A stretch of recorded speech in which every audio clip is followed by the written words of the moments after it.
Bismillah, Assalamualaikum. Masih di Chandra Maya Story. Bagian berikutnya 2050 MDPL. Ini dia selengkapnya di Tony FS, yang ditulis oleh Lestari Hunayfi. Setelah aku kembali dari desa Rogojati, aku memutuskan untuk resign dari tempat kerjaku. Rangkaian kejadian yang kualami belakangan ini membuatku ingin beristirahat sejenak untuk sekedar menetralkan pikiranku yang sudah lelah.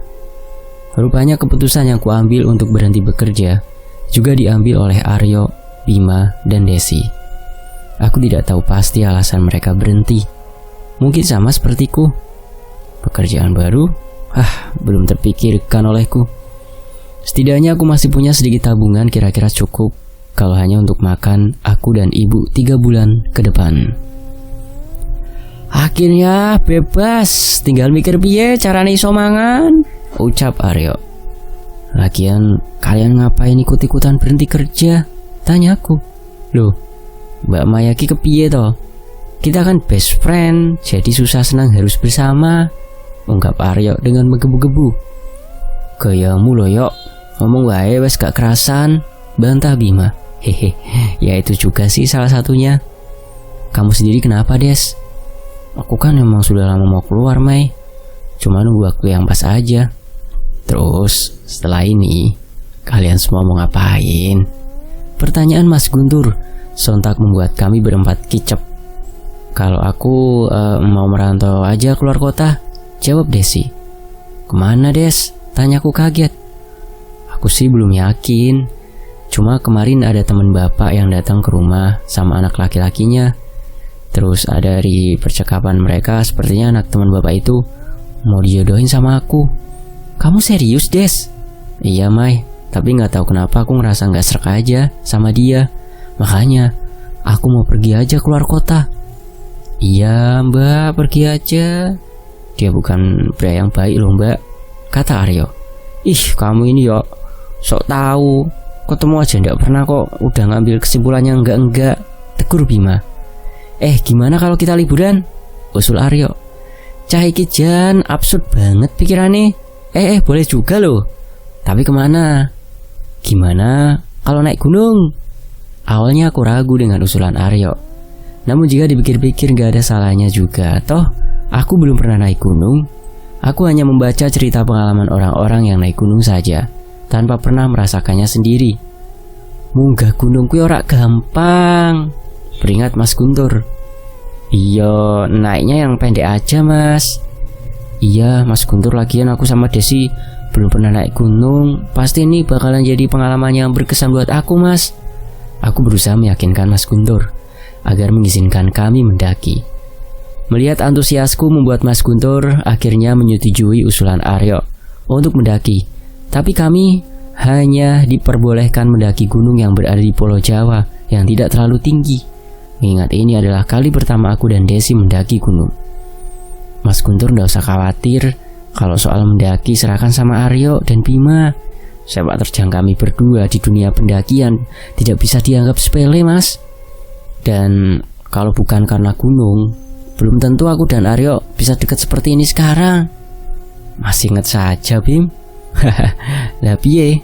Ora ilang nek ra ketemu aku, mungkin awakmu saiki wis dipangan demit kono lho. Cangkemmu, Bim. Aku ini kalau ingat rasanya merinding loh, jawab Aryo. Jadi awal pertama kali Aryo dan Bima bertemu adalah saat mereka berdua naik gunung yang sama. Saat itu Aryo tersesat dari rombongannya. Singkatnya, Aryo bertemu salah satu penunggu gunung yang mengerikan. Di tengah ketakutannya, Aryo berlari ke arah yang salah. Dari cerita teman-teman Aryo yang lain, Aryo hilang selama 3 hari. Tapi Aryo merasa bahwa dia hanya tersesat selama sehari semalam. Sampai akhirnya Bima menemukan Aryo di dekat pohon besar seperti orang linglung. Kembali ke rencana kami tadi. Akhirnya Aryo dan Bima memutuskan untuk naik ke salah satu gunung di Jawa yang perkiraan berketinggian 2050 meter di atas permukaan laut. Mungkin dari teman-teman ada yang pernah mendaki gunung ini. Ya, namanya dirahasiakan ya. Tapi setelah kami rasa perlengkapan yang akan kami bawa telah siap, dan kami beberapa hari ini sudah berolahraga setiap pagi untuk melatih fisik dan kekuatan nafas. Hari yang aku nanti pun tiba.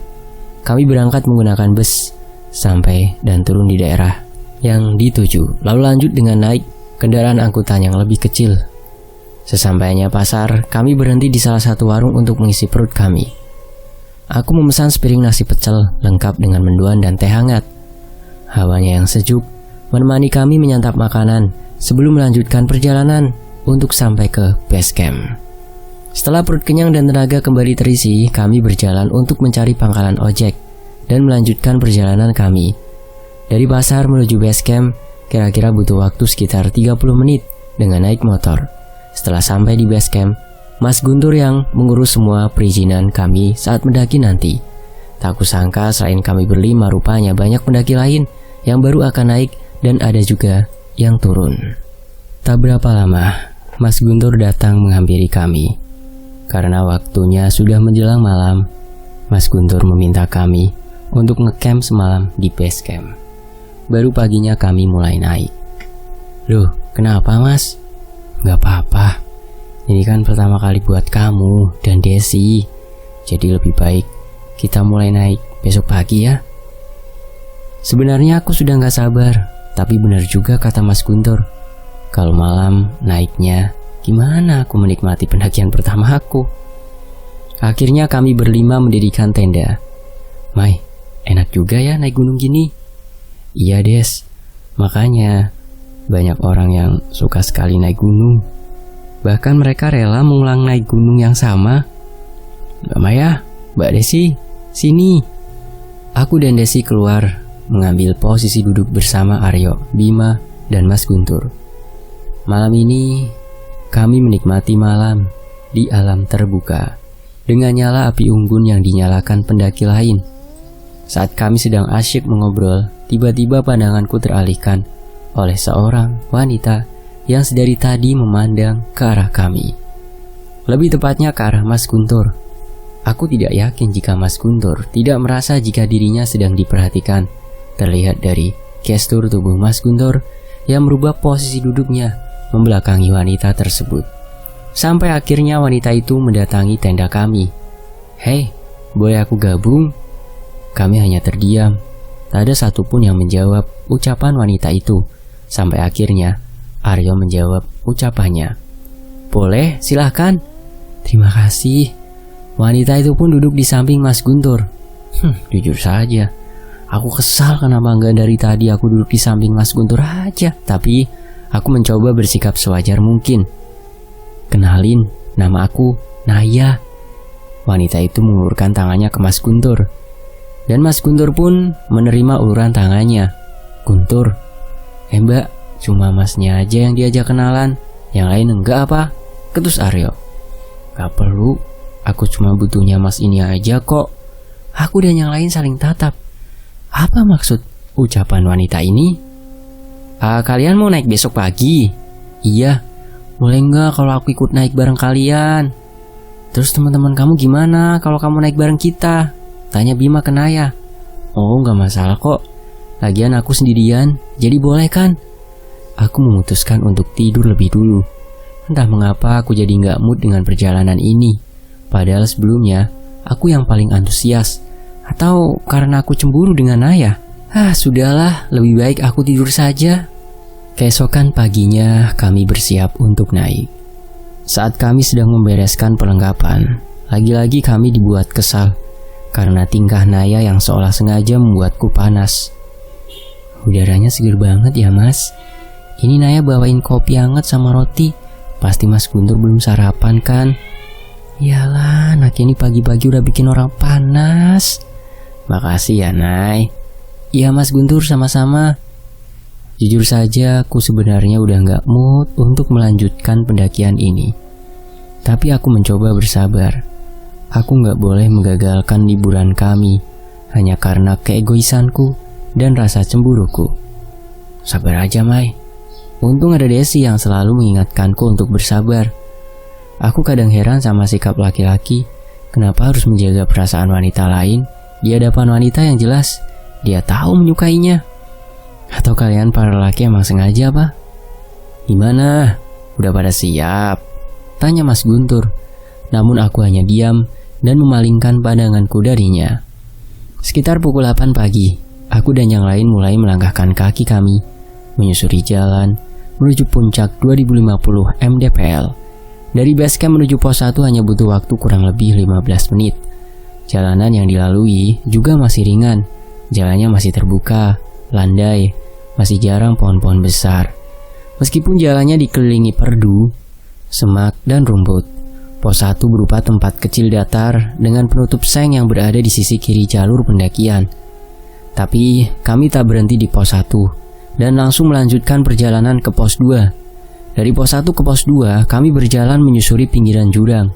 Namun pemandangannya tetap cantik. Tak lama setelahnya kami menemukan aliran sungai kecil yang biasanya digunakan para pendaki mengisi persediaan air minum mereka. Mas Guntur, kenapa naik gunung ini? Tanya Naya yang berjalan tepat di belakang Mas Guntur. Sedangkan aku di belakang Naya, Desi di belakangku, lalu Aryo dan yang terakhir Bima. Bukan aku yang ingin naik gunung ini, aku hanya menemani. Menemani siapa, Mas? Atau jangan-jangan Mas Guntur sengaja dikirim buat nemenin Naya? Hati-hati loh Mbak, Masnya itu udah punya pawang loh, teriak Aryo yang berada paling belakang. Siapa emang pawangnya? Itu yang ada di belakangmu, jawab Aryo setelah Naya memandang ke arahku dengan ekspresi tidak senang. Aku tidak peduli, ucap Naya singkat. Kalau memang benar kalian berempat yang ingin mendaki di sini, apa kalian tahu cerita mengenai gunung ini? Kami memang tidak tahu sama sekali gunung yang kami daki sekarang ini. Ya, niat kami hanya ingin melepas penat dan menikmati alam yang sangat indah ini. Menurut cerita rakyat setempat, gunung ini tempat Candi Gedong Songo ini dahulu kala digunakan oleh Hanoman untuk menimbun Dasamuka dalam perang besar memperebutkan Dewi Sinta. Seperti diketahui dalam cerita pewayangan Ramayana yang tersohor itu, Dasamuka telah menculik Dewi Sinta dari sisi Rama, suaminya. Untuk merebut Sinta kembali, pecahlah perang besar antara Dasamuka dengan bala tentara raksasanya melawan Rama, yang dibantu pasukan kera pimpinan Hanoman. Dalam perang tersebut Dasamuka sakti, tak bisa mati kendati dirajam berbagai senjata oleh Rama. Melihat itu, Hanoman yang anak dewa itu kemudian mengangkat sebuah gunung untuk menimbun tubuh Dasamuka. Jadilah Dasamuka tertimbun hidup-hidup oleh gunung yang kemudian hari ini disebut sebagai Gunung Ungaran. Dasamuka yang tertimbun hidup-hidup di dasar Gunung Ungaran setiap hari mengeluarkan rintihan berupa suara menggelegak yang sebenarnya berasal dari sumber air panas yang terdapat di situ. Apa kalian juga tidak tahu soal larangan apa saja saat mendaki di gunung ini? Lagi-lagi kami tidak tahu mengenai hal itu, hingga satupun di antara kami tak ada yang menjawab pertanyaan Naya. Para pendaki diharuskan untuk menjaga lisannya, menjaga tingkah lakunya, dan terutama dilarang untuk membawa minuman keras, apalagi meminumnya di gunung ini. Memangnya apa yang terjadi jika ada pendaki yang ketahuan membawa minuman keras? Tanya Bima, yang entah mengapa sejak kehadiran Naya di rombongan kami, dia jadi diam dan jarang sekali berbicara.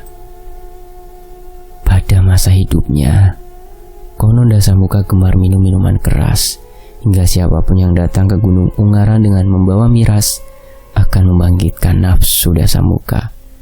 Mencium aroma miras, arangan Dasamuka makin menjadi-jadi, ditandai sumber air panas makin menggelegak. Kalau sampai tubuh Dasamuka bergerak-gerak bahkan bisa menimbulkan gema. Bagaimana kau tahu begitu banyak mengenai gunung ini? Tanya Desi pada Naya. Aku bukan pendaki amatir seperti kalian. Bahkan aku sudah mendaki gunung ini puluhan kali. Tiba-tiba saja langkah Mas Guntur terhenti. Ada apa Mas? Tanya Naya. Enggak apa-apa. Sejujurnya aku juga merasa aneh dengan ucapan terakhir dari Naya. Mengapa ia sampai puluhan kali mendaki gunung ini? Apa karena sesuka itu dengan tempat ini, atau ada hal lain yang sebenarnya Naya sembunyikan dari kami? Mas Guntur, tunggu. Mengapa perasaanku kita berputar-putar di jalan ini terus? Bukankah menuju pos 2 hanya butuh waktu kurang lebih sama dengan pos 1? Ini kita udah lebih dari 1 jam loh Mas. Protes Aryo yang membuat kami refleks berbarengan melihat arloji yang melingkar di tangan kami. Tapi tidak dengan Naya, ia masih terlihat tenang dan tidak seperti merasa lelah. Ya sudah, kita jalan sebentar lagi. Harusnya setelah melewati sungai, pos 2 nggak jauh lagi. Akhirnya kita melanjutkan perjalanan kami kembali. Walaupun trek yang dilalui masih dibilang ringan, tapi tetap saja untuk pemula sepertiku membutuhkan tenaga ekstra. Bahkan sesekali aku menarik udara banyak-banyak untuk menguatkanku saat jalan yang dilalui sedikit menyusahkan. Samar-samar aku mendengar Bima dan Aryos dari tadi berbisik seperti sedang membicarakan sesuatu. Dan aku bisa melihat ujung mata Naya yang dari tadi seolah mengawasi kami berempat. Dan tak lama kemudian sampailah kami di pos 2. Hampir tak ada bedanya dengan pos pertama. Pos kedua juga hanya gubuk kecil yang beratapkan seng, hanya yang membedakan tulisan yang sengaja ditempel. Aku merebahkan tubuhku sembarangan. Kakiku terasa sangat pegal, dan pundakku juga rasanya mau copot karena beban di dalam tas yang kami bawa. Minum. Mas Guntur menyodorkanku minum yang langsung direbut oleh Naya. Minumnya buat Naya aja ya, soalnya Naya nggak bawa minum. Iya, nggak apa-apa kok mas, jawabku sembari menahan emosiku yang sewaktu-waktu bisa meledak dan menghancurkan tubuh Naya. Astagfirullah, seram sekali. Lagian, aku baru nemuin pendaki yang cuma bawa tas kecil kayak gitu, ucap Aryo tak kalaksa. Bukan urusanmu, jawab Naya. Sudah, ingat loh, kita harus jaga ucapan dan sikap kita selama di sini, ucap Desi yang mencoba mengingatkan kami semua agar tidak terpancing emosi. Aku masih memikirkan kejadian tadi.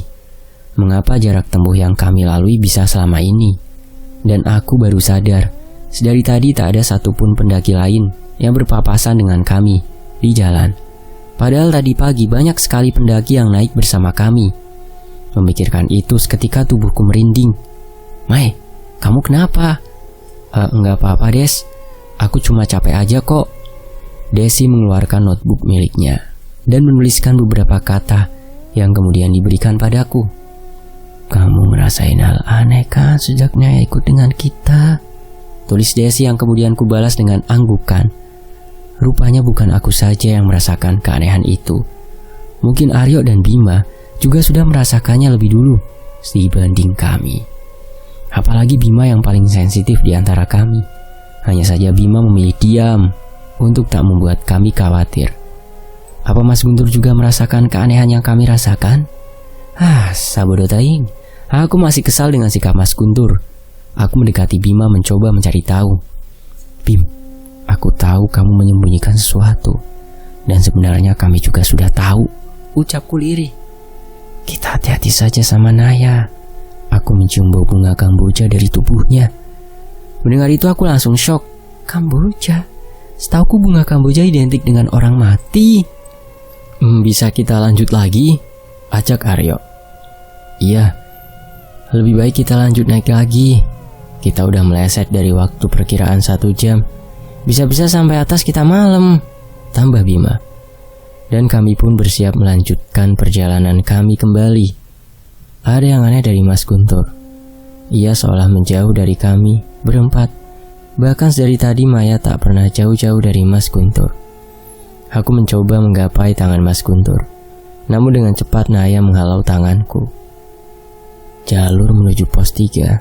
Jalanannya sedikit lebih menanjak, namun hamparan hijau kebun teh membuat penat yang kami rasakan selama ini sedikit terobati. Tapi setelah kebun teh rupanya jalur yang kami lewati membutuhkan tenaga yang lebih ekstra bagiku yang perdana summit ke gunung.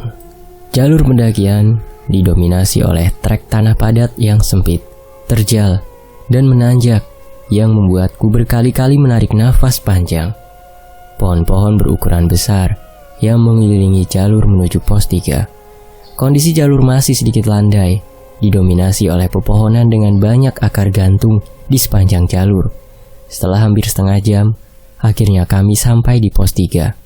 Walaupun tidak selama saat menuju ke pos 2, entah mengapa, kami semua merasakan perjalanan ini hanya memakan waktu 5 sampai 7 jam untuk mencapai puncak. Kami seolah berputar-putar di tempat yang sama. Sesampainya pos 3, kami beristirahat sejenak untuk menghilangkan dahaga kami, sembari menikmati pemandangan yang menyejukkan. Saat aku tengah menikmati pemandangan sembari meminum air yang kubawa, mataku menangkap sesosok kakek tua di bawah pohon dengan keranjang rotan di punggungnya. Awalnya aku tak merasa ada yang aneh. Aku pun membungkukkan tubuhku sebagai rasa hormatku sebagai pendatang yang menginjakan kaki di tanah orang. Namun, kakek itu hanya membalasku dengan menggeleng-gelengkan kepalanya. "Mai, kamu gak apa-apa?" Tiba-tiba saja aku tersedak minumku sendiri hingga membuat dadaku terasa sakit. Enggak apa-apa." Aku menoleh lagi ke arah tempat kakek itu berada, tapi aku tak lagi menemukan keberadaannya. "Mai, aku ingin bicara berdua sama kamu," ajak Naya. "Kalau mau bicara di sini aja, kenapa harus berdua?" protes Aryo. Setelahnya, Naya menatap tak suka ke arah Aryo dan menarik tanganku menjauh dari mereka. Saat tangan Naya menyentuh tanganku, aku merasakan dingin yang luar biasa dari tangannya. "Nay, tanganmu dingin. Kamu yakin kamu gak apa-apa, Nay?" "Gak apa-apa, aku udah biasa, Mai. Tapi tanganmu udah pucat banget kayak tangan Mai." Entah mengapa, kata-kata itu keluar dari mulutku begitu saja. Tak hanya tangannya, sebenarnya wajah Naya juga pucat. Awalnya aku mengira karena kulitnya yang putih dan tanpa riasan wajah, tapi tidak. Tidak seperti manusia pucat pada umumnya. Aku dan Guntur akan samit lewat jalur yang berbeda dengan kalian. "Maksudmu apa, Nay?" "Setelah di pos 3 ini kita akan berpisah. Ketika sampai di perjabangan jalan, nanti aku dan Guntur akan tetap lurus dengan kalian. Silahkan ambil jalur kanan untuk menuju pos 4. "Enggak, apapun yang terjadi aku akan tetap berada di samping Mas Guntur." "Ini semua keinginan Mas Guntur. Gak mungkin. Mas Guntur gak mungkin biarin aku sendirian. Apa tujuan kamu sebenarnya, Naya? Apa yang kamu inginkan dari kami?"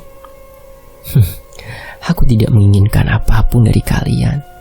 Aku hanya menginginkan Mas Guntur untuk menemaniku. Aku gak akan biarin kamu merebut Mas Guntur dariku." Dan aku pun pergi meninggalkan Naya dan menghampiri Mas Guntur yang masih diam seperti patung. Apa benar Mas Guntur ingin samit berdua saja dengan Naya tanpa kami? Mendengar ucapanku, Aryo, Bimo, dan Desi tercengang. Wedoan gemblung. Apa yang sebenarnya yang kamu mau?" ucap Aryo emosi kepada Naya. "Mas Guntur, jawab Mas. Jangan diem aja. Apa yang sebenarnya terjadi?" Aku meraih tangan Mas Guntur dan aku kaget karena tangan Mas Guntur sama dinginnya dengan tangan Naya. "Naya, apa yang kamu lakukan sama Mas Guntur?" tanyaku. "Gak ada," jawabnya singkat. "Udahlah, Nay. Aku udah tahu dari bau tubuhmu. Aku gak nyangka jika kamu akan bertindak sejauh ini," ucap Bima. "Apa maksudmu, Bim?" tanya Aryo dan Desi berbarengan.